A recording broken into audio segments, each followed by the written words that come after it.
hot and techy Brezza, the citybred SUV. Nothing to separate these sides as of now. Both have won two, both have lost two. What can we expect as Punjab Kings host Sunrisers Hyderabad in Molanpur, their new home base? Welcome to Maruti Suzuki Arena, presents ESPN Cricket for Timeout. We're joined this Tuesday evening by Tom Moody, Mitch McClenaghan and Wasim Jaffer. Good evening to all of you gentlemen, who have all said in our previews that you're all backing Hyderabad to win this. Any change in opinion in the last 24 hours? Absolutely not. No, same boat, I think. Yeah, I'm sticking with orange. Now that Punjab is chasing, I give them a little bit of benefit of doubt. What? Yeah. One good performance. My former franchise. Okay. Yes, Fair enough. that's what I was expecting yesterday, that there'll be some Punjab loving on this show. All right, as Wasim has confirmed to you, Punjab will be bowling first. This is only the second time they're playing at their new home base. But while we wait on the team news, it gives us a chance, 22 games into the season, to reflect on what have been some of the best performances of the campaign so far. We've asked all of these gentlemen to pick their favourites, but first, the long list that was presented to them. The top 10 performances till now. You obviously see Mayank Yadav, his searing heat from his second game, not his first. Shashank Singh in the last game, the hero for Punjab, the Shashank redemption story. Abhishek Sharma, who will also feature, he played one of the blinders of this season. Andre Russell's all-round performance against Hyderabad. You see quite a few batting performances for Rajasthan, which indicates how good they have been so far. Heinrich Klaassens is one of the only entries in a losing cause. And you see Virat Kohli in RCB's only win, and then Romario Shepherd with that blazing 10-ball 39 against Delhi on Sunday. Tom, let's start with you. Out of those 10, who are your top 3 performances of the season so far? My top 3 is firstly Abhishek Sharma against Mumbai Indians. That 63 off 23 balls, I just thought that was a very, very special innings. He's still emerging as an IPL regular player, and now I think he's starting to cement himself. So that was an important innings all round for him. My second one is the surprise, is the rocket bowler Mayank Yadav, 3 for 14. Again, to unearth someone that can bowl consistently over 150, virtually out of nowhere. There's a story before the story of his performance that is something that is worth admiring. So great to find such a gem from absolutely nowhere and see him play in his first couple of games and get 2 player of the matches. And my third one is Shashank Singh, and there's many reasons for this. There's the whole backlog story behind the auction and what he had to go through. So he's obviously shown a lot of character, a lot of mental toughness to be able to shake all that off and stand up and take his opportunity. And that was a big game for Punjab, because Punjab were absolutely nowhere in that contest against a title-winning side in GT. He seemed to stand above and play like an old pro. You probably see there's a theme with the 3 that I've picked, all uncapped Indians and all emerging cricketers in their own right, even though Shashank is in his 30s, but he's still finding his way and emerging in IPL cricket. So I try to follow some sort of theme with my picks. Let's see if the theme changes as we move to Mitch McClenaghan. Yep. Well, you'll be shocked to hear that I've gone with Abhishek Sharma at the top as well. I thought that innings, the impact that it had on the whole game, after Travis Head got out of the blocks nice and fast, for him to break his fastest 50 record for Sunrisers Hyderabad was astonishing. He was high quality and it's exciting. I'm glad we get to watch him tonight as well. Second one, exactly what Tom had as well. He must have been looking over my shoulder, I reckon. I had Mayank Yadav as well. Reason being is that he was up against some high-quality players of pace bowling. The ball to Cameron Green was absolutely sensational, and Cameron Green's no mug when it comes to facing quick bowling, being from Western Australia. So that was exciting to unearth. Sorry, I've got him at number 3. And then Andre Russell was my number 2. Apologies. The reason being for Andre Russell was that he came in the 14th over and they were in trouble. They were Sunrisers Hyderabad had bowled well.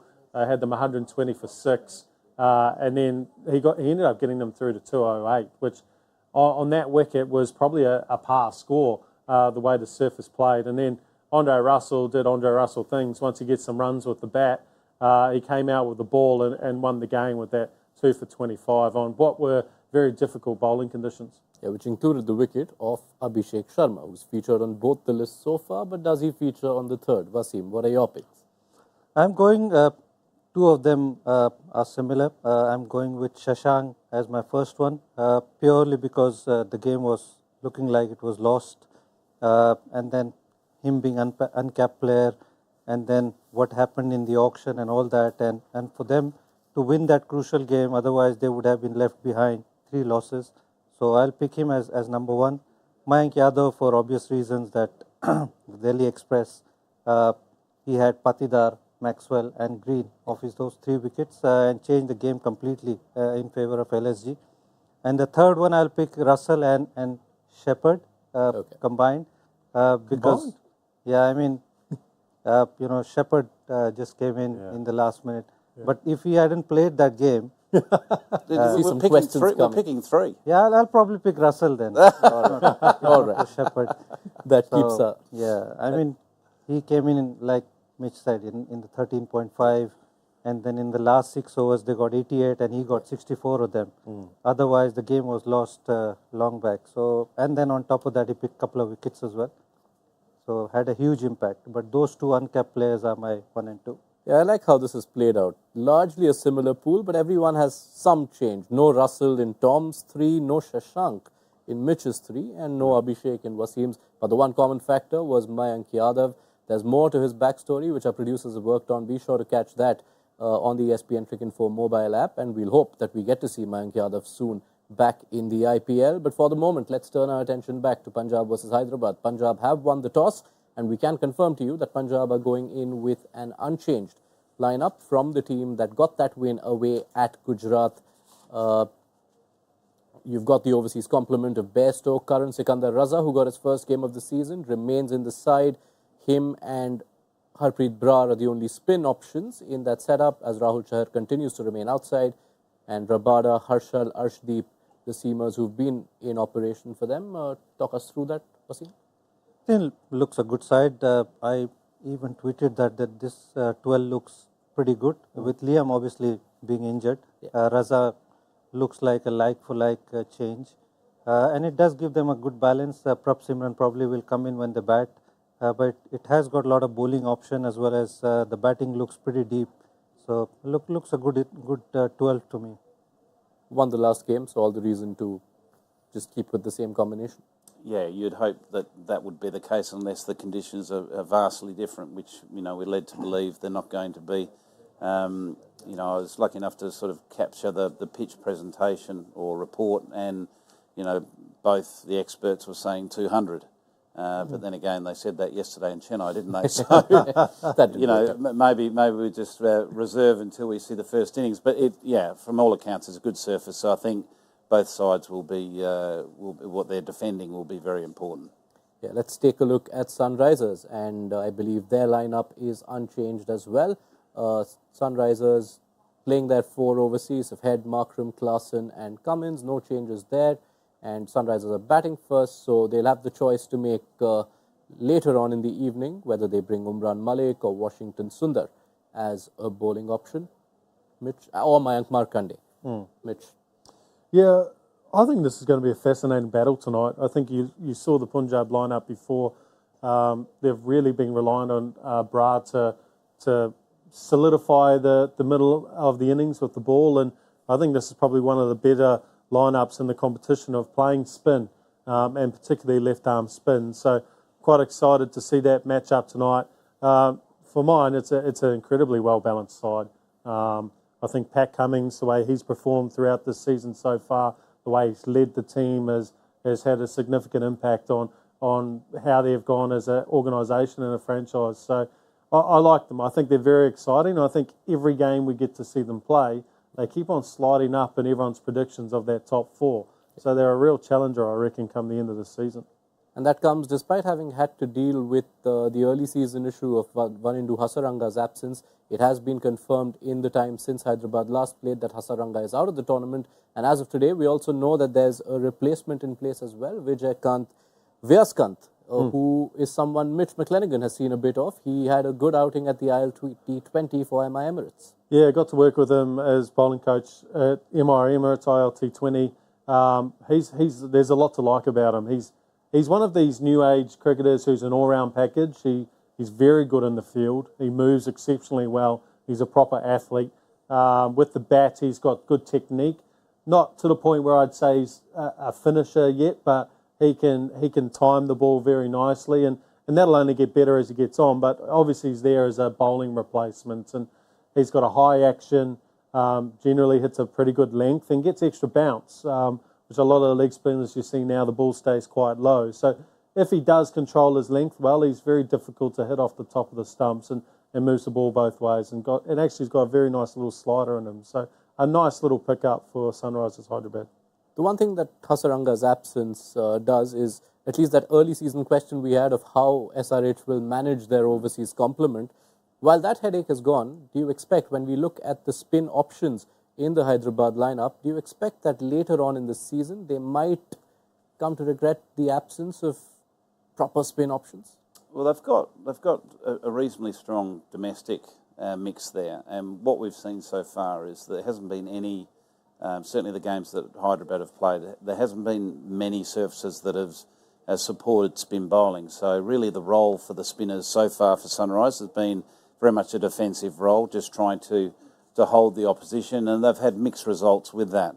The strength to Sunrise's bowling at present is their pace bowling and how well that's been going. They'll certainly welcome back a fit Natarajan, because he adds to the depth of the quality of that spin and also of that pace, and gives them some death overs.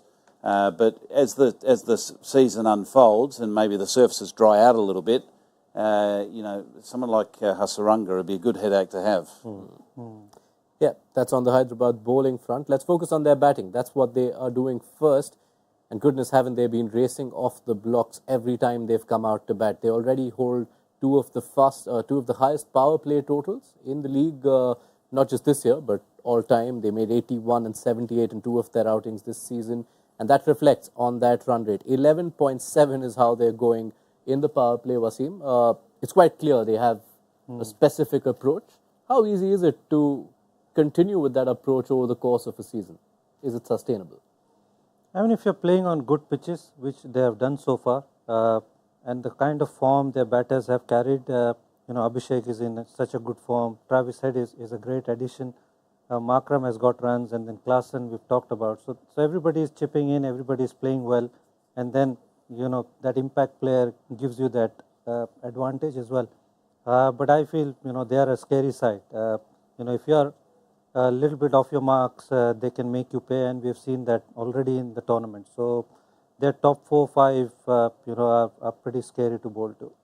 And it also reflects a marked change in how Sunrisers are going on about, because if you look at that table once again, you look through Sunrisers over the years, you've had settled opening combinations. You see two of the entries which are seasons you'll remember well, Tom. In 2016 you had Dhawan and Warner keeping it safe. 2018 was Williamson's year, and 2019, which was the fastest before this, was when Warner and Bairstow were together. How do you compare this top order to the ones who you had under yourself? It was a very different squad and a very different philosophy around how to win. We didn't have the resources that's currently in the Sunrisers squad, both overseas and, to be fair, domestic-wise.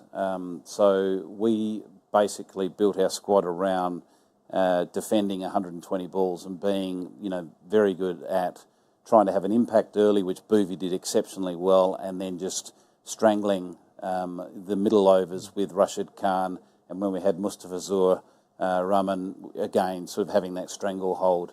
And we also, in those early years, had Amit Mishra, who's one of the leading wicket takers of all time in IPL cricket. So our philosophy was more around being very defensive around the bowling and fielding our socks off to try to make it difficult for the opposition. Just early ideas on how you would set up as the Punjab bowling camp, knowing you come up against this team which only has one way of operating? I'd be racking off third man straight away for a start. I think you've got to have, right from the outset, I think you've got to have defensive guys on the boundary and ask them to hit over those guys, because Travis Head as aggressive, and he comes out and sometimes he mistimes it over the offside, and I think you've got to have someone in those spots and ask him to do something different. So I think you're probably going to be a little bit more defensive with your fielding positions. But what I did like from the Punjab Kings the other night is that they had Arshdeep taking a new ball, and I think that's very important. He's an international opening bowler. He got some swing. He bowled nicely from there, and then Rabada is a good matchup as well for quite a few of the batsmen in the lineup for Sunrisers Hyderabad. So I'm fascinated to see if they use Rabada early to Travis Head, who's had some success against him in the past. What is making Sunrisers so difficult to bowl to early in this season is the fact that there are only 2 batters so far who have operated at over 200 against both pace and spin, and both those batters are part of this lineup. Abhishek Sharma at the top of the order, Heinrich Klaasen in the middle. When you see 2 batters in the same team, usually teams would give anything to have one such batter in a setup. When there are 2, it makes things quite difficult to bowl to. Very much so. 2 different phases of the game. Abhishek has been a long-term investment for Sunrisers. They secured him in a trade from Delhi Capitals a few years ago now, and now he's starting to bear fruit. Incredibly difficult to bowl to. Loves facing spin, but he also is not shying away from pace. He can take pace down. And then the Klaasen story, we've seen, his masterclass over the last couple of years, how he plays those middle overs and how damaging he is against spin. I don't think there is anyone, well, there's probably one player that's close to him, and that's Nicholas Pooran, with regards to how damaging they can be against the slow bowlers. Give us the Punjab perspective on this. If you are in that dugout, how are you looking to handle the bowling resources that you have to try and stop these 2? Well, I think you've got to have a plan of how you're going to approach because they're going to come hard. Abhishek obviously is in such a good form. He's a revolution for them. And, he can play spin really well as well. And how you're going to bowl to him. And Travis said what kind of field you want to set. Like Mitch said, he backs himself, backs away from the stumps, and then he can hit both ways. So what are you going to bowl and what kind of field you're going to set? But there's a flip side to that as well. They can easily be 2 or 3 down if they play like that. So Punjab needs to just bowl those tight lines and hope for the best. If they get away, they get away. But there's a good chance there'll be 2, 3 down as well. It's amazing that we're talking about all these aggressive players in their lineup, and Aidan Markram, who's been sensational already this season, flies under the radar, and that's how dangerous this side is. And Markram's a real integral part of their side and their setup. So he's one that you don't want to take lightly because he can still get that 50 or 30 balls as well. Yeah, if Punjab are to get through that top order and have a good power play, a decent middle overs, then they will enter the phase of the game that has challenged them the most so far. Punjab are the second worst bowling side in the tournament so far, and that number is particularly worth highlighting, Mitch, because they're, as things stand, the only team who've not been involved in a game where 200 was scored. So they haven't necessarily featured in high-scoring games, and yet they've leaked that much at the death. How do you look to change that, given the balance we know they have? Yeah, look, the way to change it is to set yourself up to be more aggressive from overs number 1 to overs number 14, and in terms of trying to take wickets, because if you're struggling at the death, the easiest way to bowl death is be bowling death to bowlers, and bowling to guys who aren't as proficient as hitting the ball out of the park. So you might have to expend your resources a little bit earlier, trying to get them 5, 6 down, as opposed to saving your resources for the end. If you are in a mix of such bowlers, I mean, they're all quality, but Harshal, Arshdeep, Rabada, everyone going at 11s. If you're planning out your death overs, do you at times consider the option of maybe just give everyone 1 each, or is that not the right way to look at it? I think it's absolutely the right way to do it. I think the names you mentioned there are all quality death bowlers, but they're not on at the moment. It's like a batter that's struggling to get their innings up and running, and getting a number of starts, but then getting out. So their bowling is in the same position where the quality's there. It's just a case of trusting that quality and making sure they're doing the work, doing the homework, and trying to go into the contest with a positive mindset. But if you can just, share it around and make sure they're only doing one in the last 5, that makes it a lot easier for you. All right. One bowler specifically we're going to focus on because he is the one who you thought Punjab have got to shore up their death bowling is Harshal Patel. He's had a tough start, but intrigued to see these numbers, Mitch, that he's been particularly taken down by left-handers. An economy of 17 this season, bowling to left-handers in the death overs. And it's while this season's numbers are extreme, even if you look through his IPL career, he's always leaked a lot more to left-handers. What explains that to you?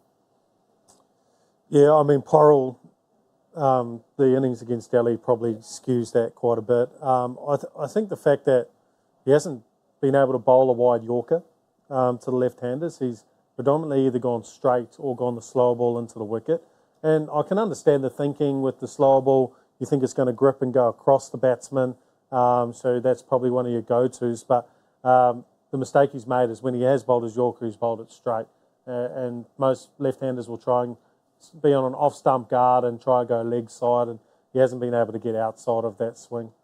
I remember the conversation on auction day when you joined us that with Harshal joining and linking up with Rabada and an Arshdeep, it could mean so much more to the Punjab bowling lineup. What do you expect are the conversations going around, and how would Harshal be handling what has been quite an ordinary start to the campaign? Well, he'll be trying his best. There's no doubt about it. But that surprise element to his bowling has gone down a little bit. I would say that loopy slow ball, which used to surprise people, he's somehow not bowling those deliveries, and people batters are expecting what's coming. So he needs to obviously bowl those Yorkers and try and nail them, and then surprise them with that off cutters a little bit more. But like Tom said, you don't need to keep 2 overs in the death for him. Sometimes that plays to the opposition because they can line them up. Having 1 over of each of all the fast bowlers, probably Rabada won't bowl in the death, but having Arshdeep, Sam and Harshal for the last 3 could be the answer. You could also throw Raza in that. Sakinder Raza has bowled in the death, over recent times. His bowling has been a revelation over the last 12 to 18 months. His variety, he sort of adopted the Narayan sort of approach with his, ball behind his back. He's very clever, and he does hit the Yorker well. So, I'd be even, this may sound crazy, but I'd may even consider keeping 2 of his, maybe the 15th and 19th or something like that, because with the others so short of form, why not surprise the opposition with something that they least expect? That tees us up nicely for the bit that we enter now in the zone. It's predictions time. Let's enter the impact zone.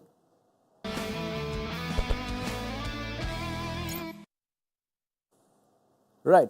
You guys know the rules well enough by now, but we'll repeat it still. 1 batter, 1 bowler, 1 wild card. Impact points counted as per ESPN Cricket Info Smart Stats, and the expert with the highest points tally for each match gets 3 points added to their season tally. Last night, we had a first for the season, a first negative points haul. Mitch McClenaghan having undergone -7. Sorry, I had to remind you. But I'm only reminding you because I think that allows you first strike this time. It should after that. That was embarrassing. Okay, well, I'll go with the batter, and I'll just stick to what's worked when Sunrisers. I will go Klassen. I will go 100 Klassen. All right. Tom, you next. I'm going to stick with the local boy, Abhishek Sharma. Okay. Homecoming. Wasim? I'm going to go with Travis Head. Okay. All Sunrisers batting then. Let's start with the bowlers. Wasim, you first. I'm going to go with the Sam Curran comes into that. Yep. Yeah. He does. He does. Does he? Yeah. He's But more on your he's wild. probably He's a your wild third card. pick. Third pick, yeah. So I'll probably pick Arshdeep. Okay. Arshdeep, Mitch second. I'm going to go Harpreet Brar. Preet Brar. Okay. Tom, your bowler. I'm going to go for Bhuvaneshwar Kumar. Sticking to his old gun. And wild cards, we begin with Tom. I'll go with Raza. Wasim? Got to go with him because I talked him up. I'm awaiting the outrageous prediction. I'm going to go Bairstow. Yeah, Best. that's nice. I Wasim? like that. I'm going to go with Aidan Markram. Aiden Markram. All right. So Mitch McClenaghan goes Klassen, Brar, Markram. Tom Moody has Abhishek Sharma, Bhuvneshwar Kumar, and Sikandar Raza. And Wasim has got Travis Head, Arshdeep, and Johnny Bairstow. Now, just before the first ball begins, let's get predictions in as well, gentlemen. Tom, starting with you, score and an outrageous prediction for the game. I think Bairstow, well, he's not you want this innings, don't you? Okay. No, that's fine. You can give one. Okay, Bairstow is going to hit a 6 in his first 10 balls, but he's also going to get out. Wow. See? I'm going seriously outrageous. That's outrageous. That's maximum 6 points. and out in the first 10 That's balls. maximum Brilliant. points. Okay. If that lands, I almost 6 feel and like out. I think we should give you more than 5 No, points. we just keep it. I don't need the 1 point. That's fine. Outrageous are for 5 points. There's a lot riding on. Oh, really? Yeah. Oh, wow. Okay. Maybe I should pull that one back a bit. Yeah, you can give me more then. Mitch, I didn't get a score from you, sorry. I'm going to say 183. All right. Mitch. 201, and the power play is going to go for more than 65. More than 65, which will still be less than Sunrisers' average power play score for this season. Wasim, over to you. 195, the score. And I would say, what's the outrageous one? Are you going to say Rabada to almost get Abhishek of the first ball of the match? Not Abhishek, Travis said that was Oh, sorry, Travis said. 70 in the power play. 70 in the power play. Okay, close one Are between. they outrageous, though? That's with the way that Sunrise have been batting in the power play. I don't think that's outrageous. We've just seen the numbers of what they've been doing. Okay. Well, I'll change it then. No, his was... you said- Outrageous is going to be Harshal Patel to go for less than 50. Wonder what that says. That's ridiculous. That's again safe by what's been happening. Come on, Mitch, give us that. Okay. No, I'll change it then. I'll say both Klassen and Markram will get 40 plus. Okay, that's good. 40 plus for Klassen and Markram. I would say my outrageous is Brar going 40 plus. Brar going 40 plus. All right, he is one of the most economical bowlers of the season, so we will take that.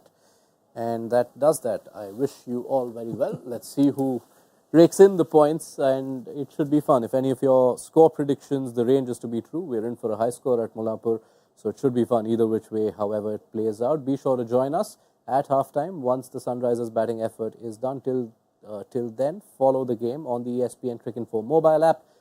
We'll have you covered with everything you need to know from the world of cricket. That does it from us for now. Then be sure to join us at halftime on Maruti Suzuki Arena presents ESPN Cricinfo Timeout.